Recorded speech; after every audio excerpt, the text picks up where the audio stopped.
बघितल्यानंतर मला असं लक्षात येतं की प्रत्येक माणूस दुःखी आहे. लक्षात असू द्या, प्रत्येक माणूस, कुणीच सुखी नाही. जो देखे वो दुखिया, सुखिया नाही कोई. लक्षात ठेवा, आयुष्यात कुणीच सुखी नाही. तुकारामांनी तर खूप सोपं सांगितलं, दुःख बांधवडी आहे हा संसार, सुखाचा विचार नाही कोठे. आयुष्यात सुखच नाही म्हणून सांगितलं.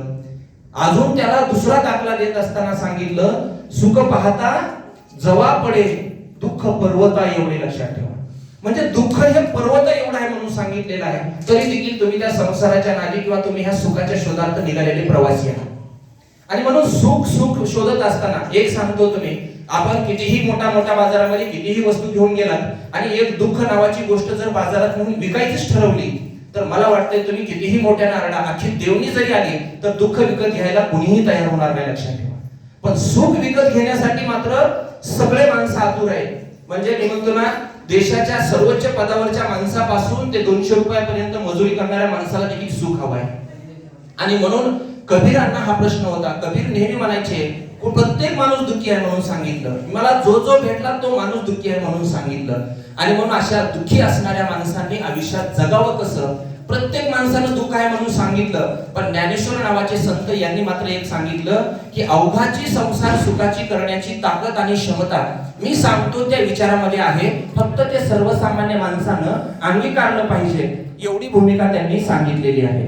आणि म्हणून तुम्ही म्हणाल की प्रत्येक माणूस सांगतोय दुःख आहे दुःख आहे, पण ज्ञानेश्वर सांगतात सुख आहे. लक्षात ठेवा, पण ते सुख कशात आहे आपल्याला हे कळालेलं नाहीये. आपलं बघा, तुम्ही अनेक गोष्टी करतो, पण सुख कशात आहे माहिती झालं का? नाहीये. चुकली या वर्म फेरा पडे. लक्षात ठेवा, तुम्हाला हे सगळं माहिती आहे, फक्त कुठल्या वेळेस काय वापरावं आणि सुखाची व्याख्या काय. प्रत्येक माणसाने, इथं बसलेल्या प्रत्येकाला सुख सुख म्हणजे नेमकं काय? तुम्ही बघा, इथं प्रत्येक माणूस सुखी होऊ शकतो, पण एक लक्षात ठेवा, तुम्हाला सुखी व्हायचंय का सुखी आहे हे दाखवायचंय, हे तुम्ही अगोदर ठरवा. इथं बसलेले सगळे माणसं, तुमचा आणि माझा प्रवास जो आहे ना, तो सुख आहे हे नाही, सुखी आहे हे दाखवण्यासाठी चालू आहे. मी म्हणतो ना, सुखी असण्यासाठी काय करावं लागतं, तुम्ही कधीतरी बघा, आपल्या अगोदरचे आपले आजोबा पंजोबा आपले बाप दादे हे किती सुखी होते.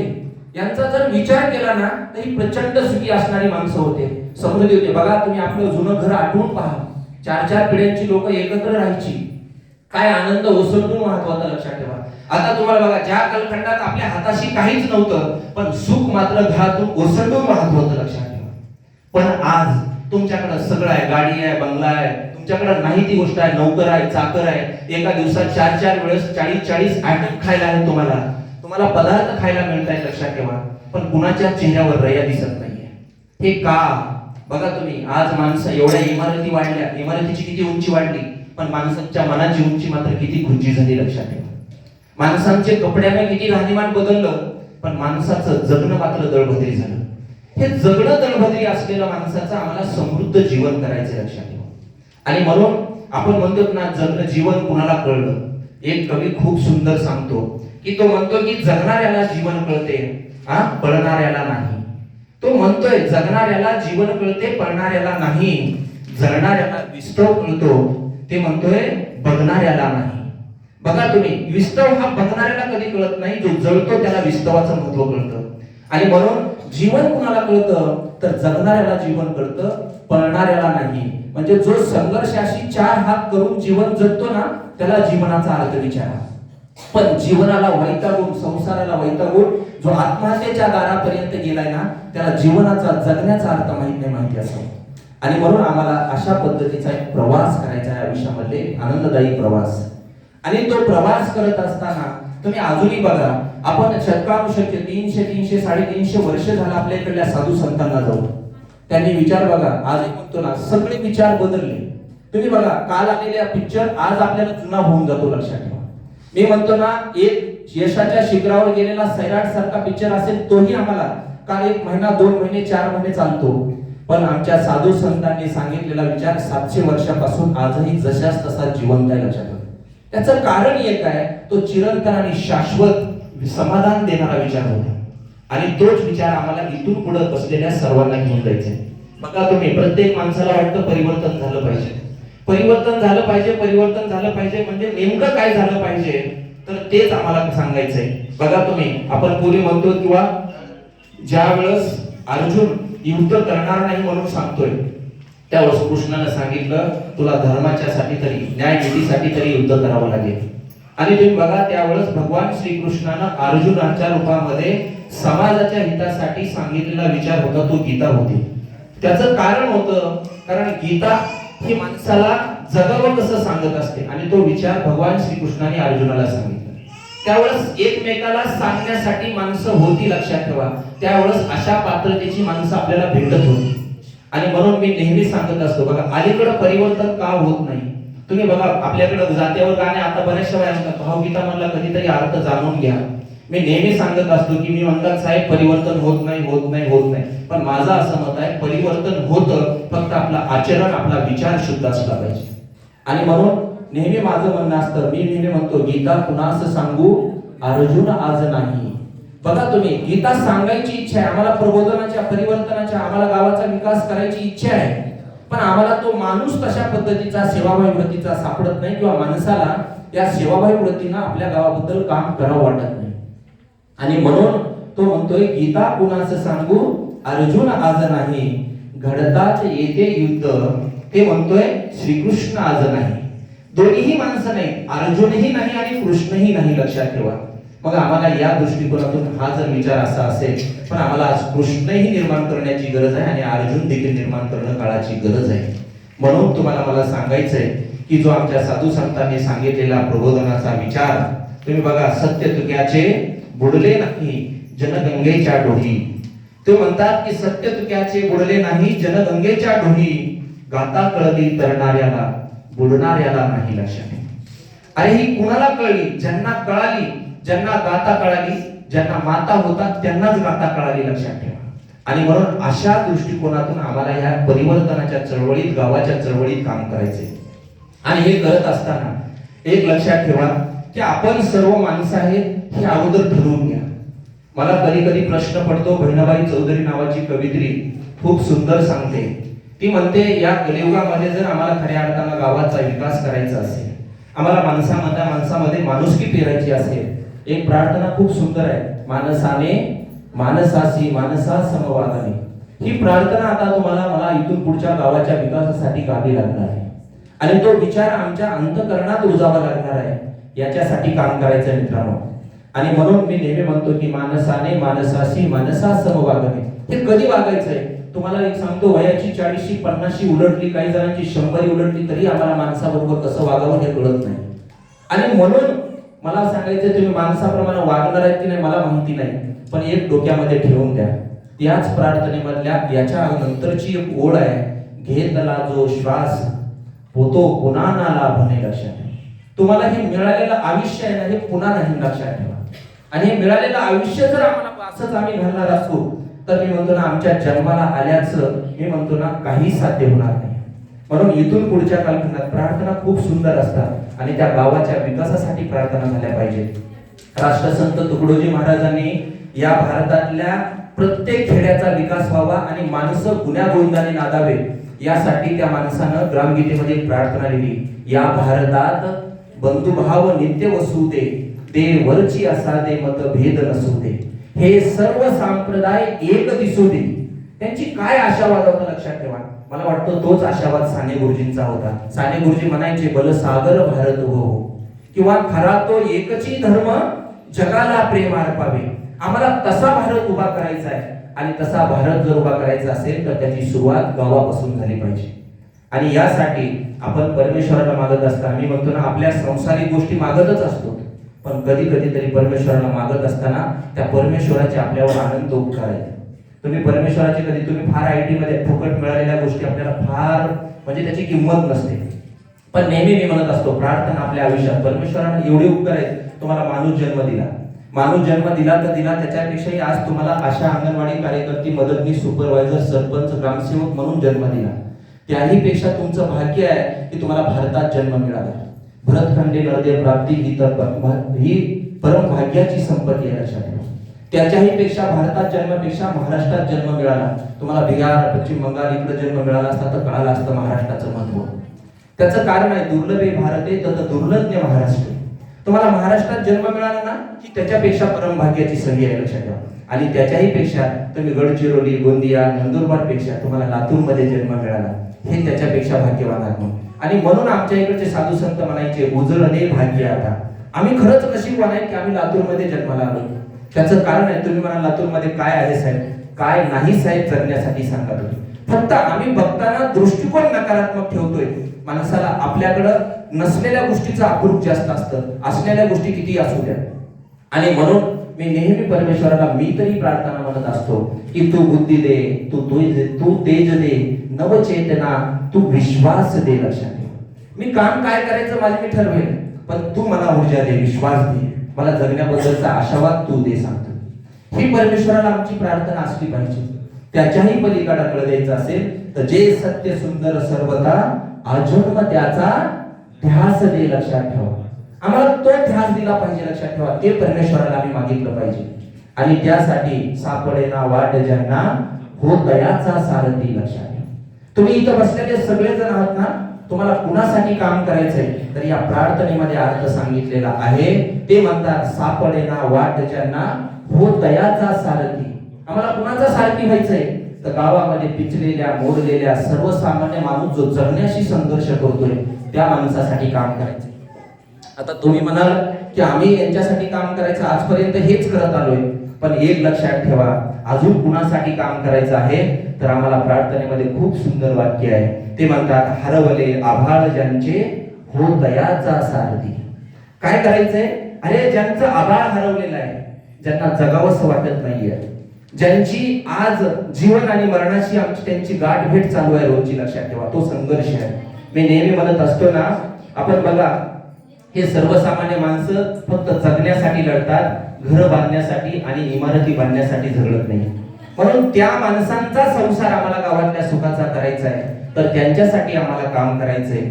आणि म्हणून हे सगळं करत असताना सन्मार्गाने संमती लाभो सदा सत्संगती. आम्हाला गावात काम करत असताना आम्ही असा समाज आम्हाला निर्माण करायचा आहे की आम्ही तर चांगले असू, पण आमच्या बरोबर गावातले 4 माणसं, आमच्या भोवतीचा समाज आम्हाला चांगला निर्माण करायचा आहे. याच्यासाठी तुम्हाला काम करायचंय. हे करण्यासाठी मी पुढचा तुम्हाला 1 तास सांगणार आहे. आता तुम्ही बघा आज सर्वसामान्य माणसाची काय अवस्था आहे. अरे 18 विश्व दारिद्र्य असणारा शेतकरी, तुम्ही बघा किती आशावादी असतो माणूस तो. मी म्हणतो ना, बघा तुम्ही तो वर्षभर आपल्या जवळ पैशाची पुंजी गोळा करत असतो, एक पैसा.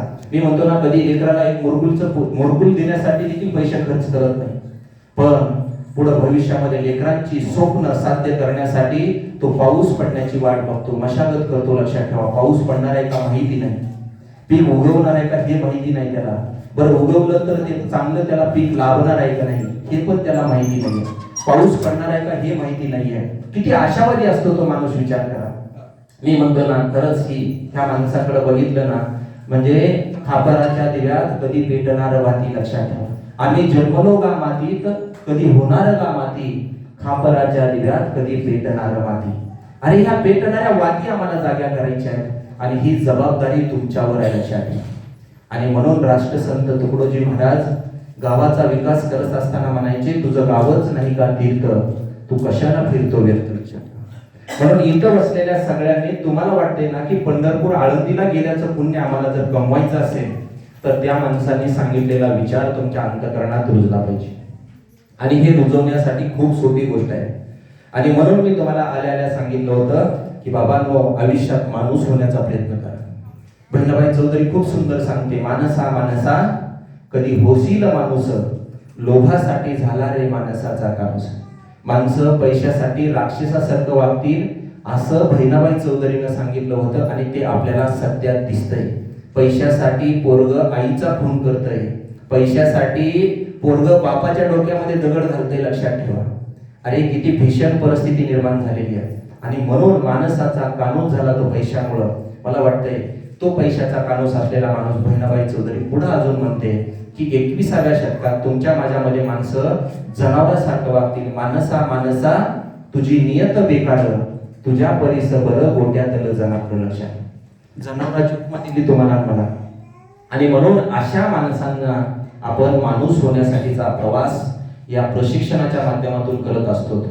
तुम्ही बघा, माझं मत आहे ना, आपल्या आयुष्यामध्ये क्षणभंगुर नाही भरवसा, फारे सावध तोडा. तुम्हाला आयुष्यामध्ये 1 सेकंदाचा देखील भरवसा नाही, पण तुम्ही 3-3 महिन्याचे रिचार्जची गॅरंटी न मानून जसं काय तुम्ही अमृतच सोबत घेऊन आले अशा आविर्भावात जगताय, लक्षात ठेवा. आणि म्हणून मला तुम्हाला सगळ्यांचं, कारण तुमच्याबद्दल चेहऱ्यांकडे बघितलं की मला खरंच तुकाराम महाराज जसं म्हणायचे, आम्ही का जन्माला आलो, आम्ही वैकुंठवासी आलो याची कारणाशी. लक्षात, कोणत्या कारणाशी? ते म्हणतात आडरानाने धावणाऱ्याला मार्ग दाखवण्यासाठी. बुडती हे जन न देखवे डोळा म्हणून कळवळा येत असे. फक्त तुमच्या आयुष्याची वाताहत होती आहे म्हणून ते सांगतात की बाबा तुम्ही शहाणे व्हा. तुम्हाला एक सांगतो, तुकारामांनी सांगून सांगून सांगून समाजाला शिव्या दिल्या, लक्षात ठेवा. समाज ऐकत नव्हता त्यावेळेस. बघा तुम्ही इथं बसलेले सगळे संप्रदायातली माणसं आहेत, कधीतरी विचार करा, तुकाराम महाराजांनी समाजाला शिव्या दिल्या. तुम्ही काहीच नाही, तुम्हाला शिव्या, तुकारामांनी टोकाच्या शिव्या दिल्या. हे समाजाचं एडपट वागणं बघून ते म्हणले, किती सांगो तरी नायकती बटकीचे, पुढे शिंदळीचे रडतील म्हणून सांगितलं. तुम्हाला रडता म्हणून सांगितलंय. आणि शिंदळीच्या शब्दाचा अर्थ काय हे थोडं ग्रामीण भागातल्या महिलांना विचारा. मी म्हणतो ना, 4 पिढ्याचं वैर चालू होते, लक्षात ठेवा. इतक्या टोकाची शिव्या तुकारामांनी दिल्या. आणि मग जर तो महात्मा आम्हाला 350 वर्षापासून सांगतोय की बुडती हे जन, आम्हाला बोलणाऱ्या जगासाठी काम करायचंय आणि त्याचे खरे वारसदार जर कोण असाल तर तुम्ही आहात, लक्षात ठेवा. अरे कोरोनाच्या कालखंडातून तुम्ही सगळी वाचलेली माणसं आहेत. भली भल्या माणसांचा जीव निघून गेला. अरे होत्याचं नव्हतं तुम्ही बघितलं होतं. आणि दोलायमान निसर्ग, एकदा सांगतो, निसर्ग तुम्हाला भरभरून देतोय. पण एकदा निसर्गानं पाठ फिरवली तर तुम्हाला कितीही कुठल्याही देवाच्या पाया पडा, कितीही यात्रा करा, तुमच्या आयुष्यात कधी सूत्र जुळत नाही, माहिती असं. म्हणून आले निसर्गाच्या मनात ते कोणाची चालेना, लक्षात ठेवा. अरे चांगल्या भल्या भल्यांचं आपण आयुष्यामध्ये बघा, नशिबात म्हणजे आपण म्हणतो ना, एकदा प्रभू रामचंद्रांना वनवास झाला आणि 14 वर्षाचा वनवास झाल्याच्या नंतर बऱ्याच जणांनी म्हणले, अरे देवाला वनवास. त्यावेळेस प्रभू रामचंद्राला म्हणले, वनवास तुला यावा का? त्या प्रभू रामचंद्रांनी वाक्य सांगितलं, हा पूर्वसंचिताचा खेळ आहे सांगितलं. म्हणजे हे माझं काहीच नाही, माझ्या पूर्वसंचितात लिहून ठेवलेलं होतं की मला 14 वर्षाचा वनवास मिळाला.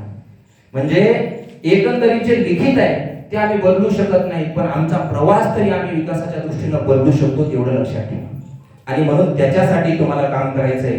आणि हे काम करत असताना राष्ट्रसंतांनी सांगितलेला विचार हा गावाच्या, आता पाप आणि पुण्य काय आहे ते तुम्हाला बऱ्याच जणांना वाटतं. मंदिरात गेलं म्हणजे पुण्य होतं आणि बाहेर असं कुठं तरी गेलं तर पाप होतं, असं कोण तुम्हाला सांगितलं? मंदिरातच जावं लागतं पुण्य करण्यासाठी असं काही नाही, लक्षात ठेवा.